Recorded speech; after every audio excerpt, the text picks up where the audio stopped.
So hello guys, मेरा नाम है आदर्श तिवारी और ये है मेरा दोस्त अंकित।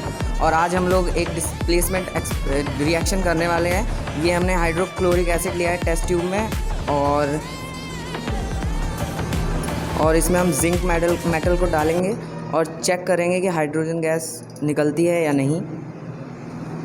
तो ये हमने जिंक मेटल लिया है और टेस्ट ट्यूब के अंदर डाल दिया है और अब ये इसमें से हाइड्रोजन गैस निकलेगी।